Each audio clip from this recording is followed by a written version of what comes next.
Everyone, आज हम लोग कोलाइडों का रक्षण और कोलाइडी रसायन का अनुप्रयोग समझेंगे। सबसे पहले देखते हैं कोलाइडों का रक्षण। हम जानते हैं कि द्रव विरोधी कोलाइड में यदि कोई विद्युत अपघट्य मिला दिया जाए तो उसका स्कंदन हो जाता है, वह अवक्षेप में परिवर्तित हो जाता है, कोलाइडी तंत्र टूट जाता है।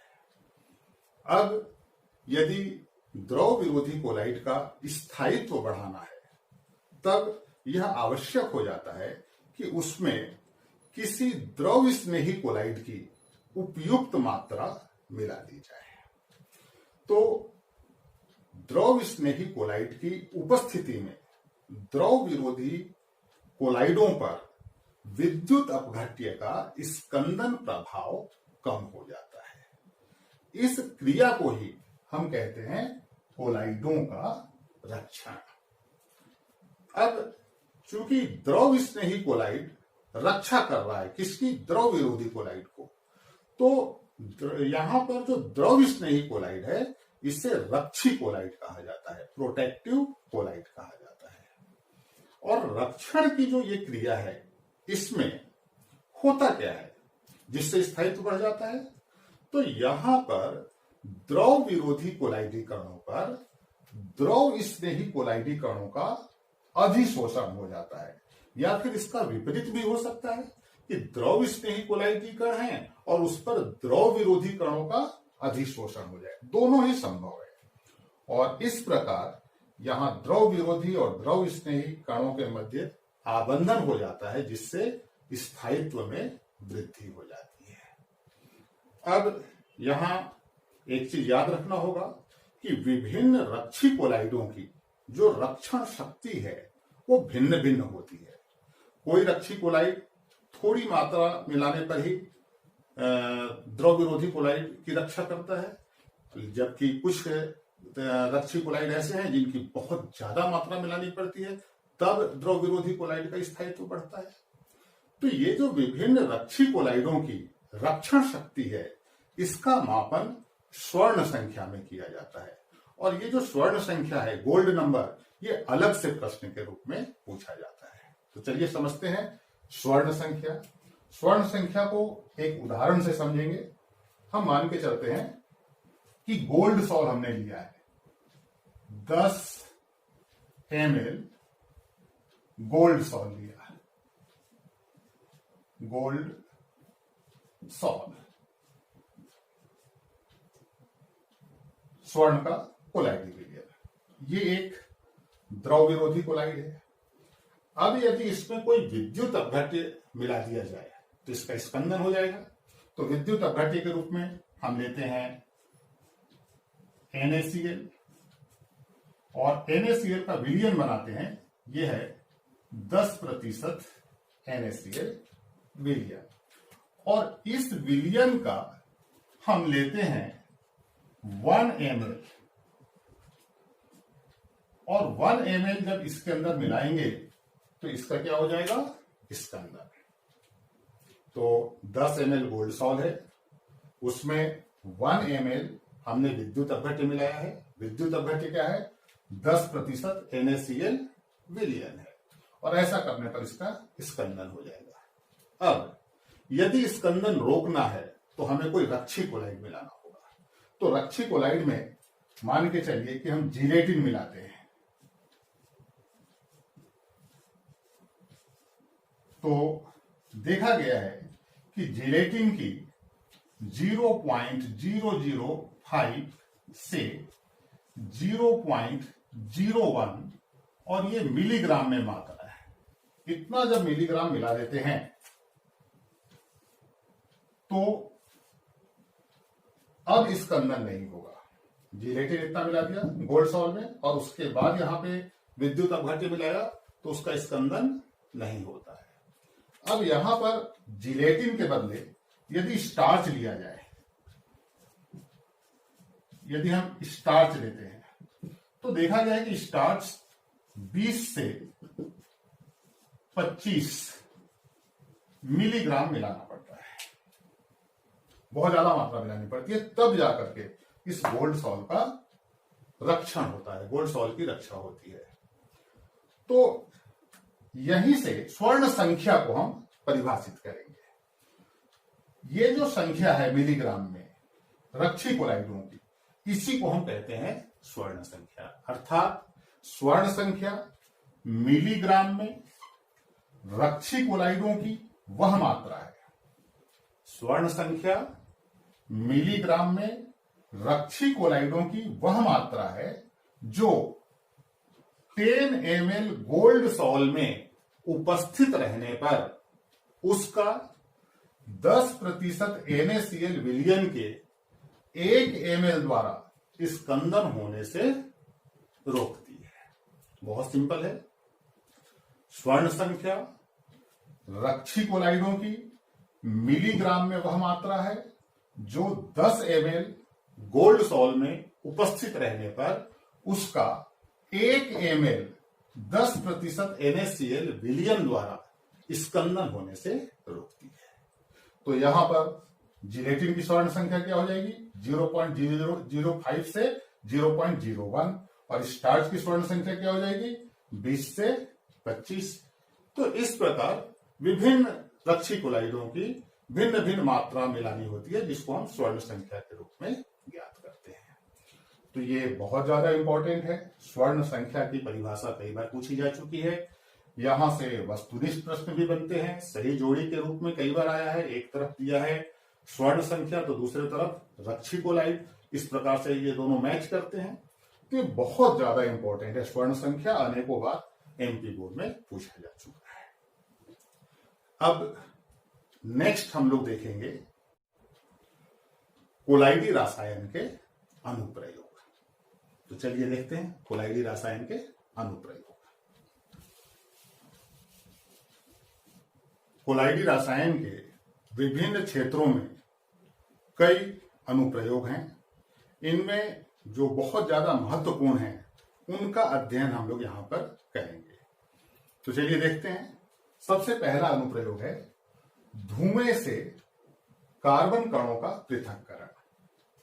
देखिए, जो कारखानों से धुआं निकलता है, इसमें कार्बन के छोटे छोटे कण हवा में कोलाइडी अवस्था में परिक्षिप्त रहते हैं, और ये जो कार्बन कण हैं पर्यावरण के लिए बहुत ज्यादा हानिकारक होते हैं। तो इस प्रकार धुएं को चिमनी से बाहर निकालने के पहले कार्बन कणों को पृथक किया जाता है। तो कार्बन कणों को धुएं से पृथक करने की जो प्रक्रिया है, यह वैद्युत कण संचलन पर आधारित है। इस विधि में धुएं को सबसे पहले एक स्तंभ से गुजारा जाता है। उस स्तंभ में धन आवेशित धातु के गोले लगे होते हैं जो उच्च विभव से जुड़े रहते हैं। अब यहां जो धुएं में कार्बन कण हैं कोलाइडी अवस्था में, उन पर ऋण आवेश होता है। तो जब ऋण आवेशित कार्बन कण धन आवेशित गोलों के संपर्क में आते हैं तो उनका आवेश नष्ट हो जाता है, जिससे वो अवक्षेप में परिवर्तित होकर के नीचे गिरने लगते हैं, जहां से उनको पृथक कर लिया जाता है। और इस प्रकार कार्बन रहित जो हवा है, गर्म हवा, चिमनी से बाहर निकल जाती है, तो उसमें कार्बन के कण नहीं होते हैं। तो नेक्स्ट है डेल्टा का बनना। आप लोगों ने 8th क्लास में डेल्टा के बारे में आपने पढ़ा है। नदी जब समुद्र में मिलती है तो वो कई शाखाओं में बढ़ जाती है, बीच बीच में टापू निकल आते हैं, जिसको हम डेल्टा कहते हैं। तो डेल्टा का निर्माण आखिर होता कैसे है? देखिए, नदी में रेत, मिट्टी, धूल के जो कण हैं कोलाइडी अवस्था में होते हैं, और हम जानते हैं कि समुद्र में विभिन्न प्रकार के कई विद्युत अपघट्य विद्यमान होते हैं, जैसे NaCl, मैग्नीशियम क्लोराइड, आयोडाइड लवण। बहुत सारे ऐसे विद्युत अपघट्य हैं जो समुद्री जल में विद्यमान होते हैं।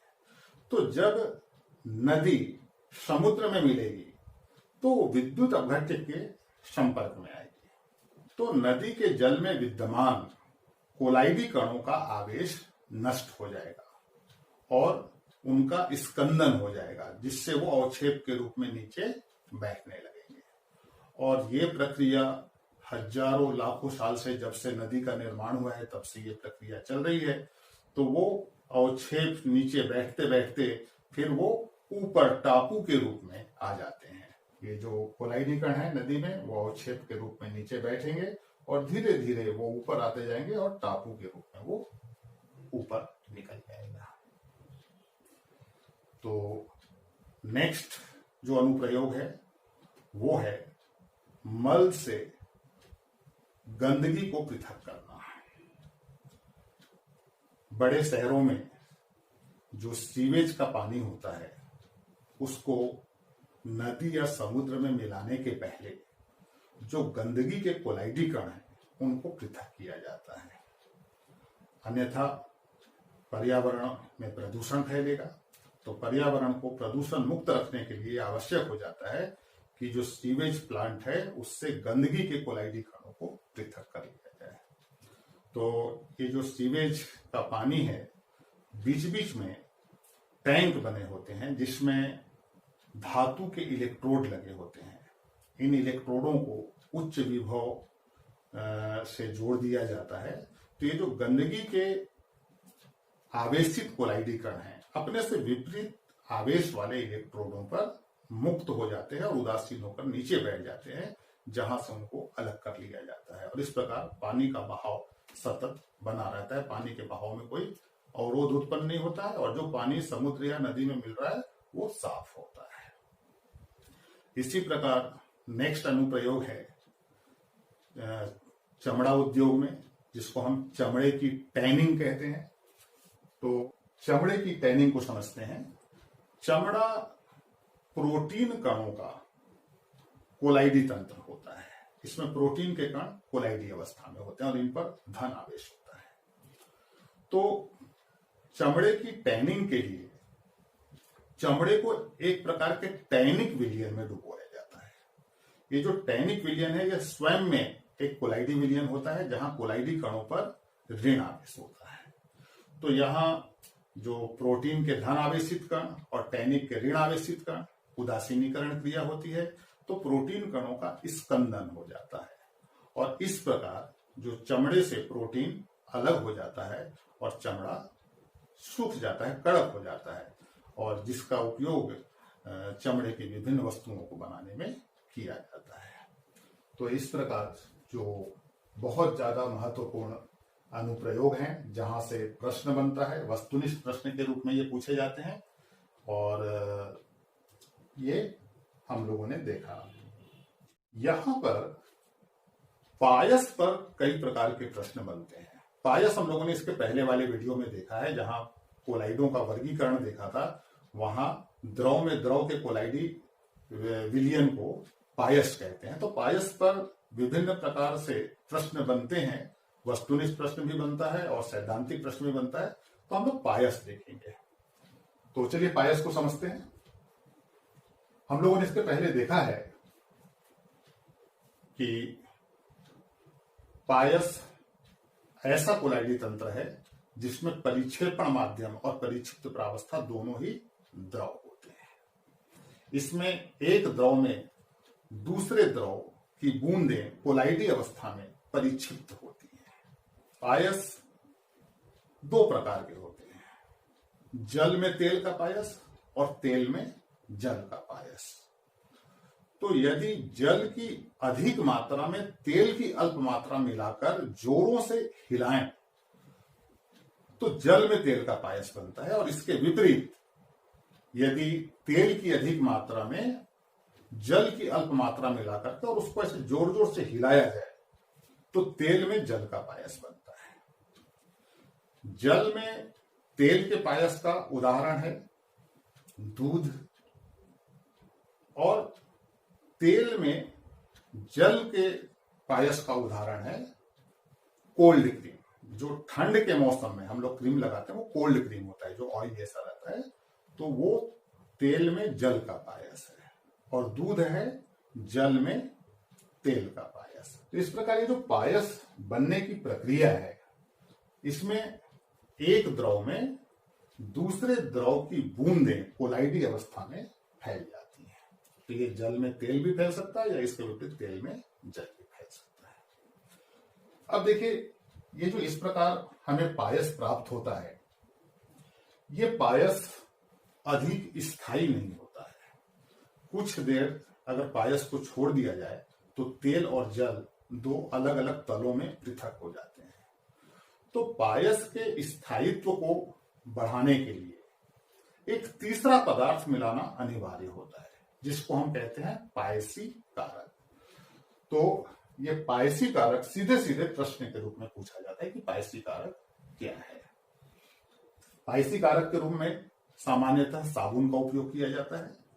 ये जो पायसी कारक पदार्थ है, ये तेल और जल अंतराफलक पर सांद्रित होकर एक पतली झिल्ली बना देता है, जिससे ये जो पायस के सूक्ष्म कण हैं आपस में संयुक्त नहीं हो पाते हैं और तेल और जल में पृथक नहीं होते हैं। तो जब पतली झिल्ली बन जाएगी तो सारे जो पायस के कण हैं वो अलग अलग रहेंगे, एक दूसरे में संयुक्त नहीं होंगे और इस प्रकार पायस का स्थायित्व बढ़ जाएगा। तो पायस के ऊपर ये प्रश्न बनता है, पायसी कारक पदार्थ क्या है, पायसी कारक के रूप में किस पदार्थ का हम उपयोग करते हैं। और ये जो पायस के बारे में अभी हमने बताया कि पायस को कुछ देर अगर रख दिया जाए तो वह दो पृथक तलों में तेल और जल में टूट जाता है। इस क्रिया को विपायसीकरण कहते हैं। तो हमने पायस देखा, पायस दो प्रकार के होते हैं। जल में तेल का पायस, उदाहरण है दूध। दूसरा है तेल में जल का पायस, जिसका उदाहरण है कोल्ड क्रीम। उसके बाद विपायसीकरण, पायस का जल और तेल दो पृथक तलों में टूटना, इसको हम कहते हैं विपायसीकरण। और पायसी कारक क्या है? पायस को स्थायित्व प्रदान करने के लिए एक तीसरा पदार्थ मिलाना अनिवार्य है, जिसको पायसी कारक कहते हैं। यह सामान्यतः साबुन होता है।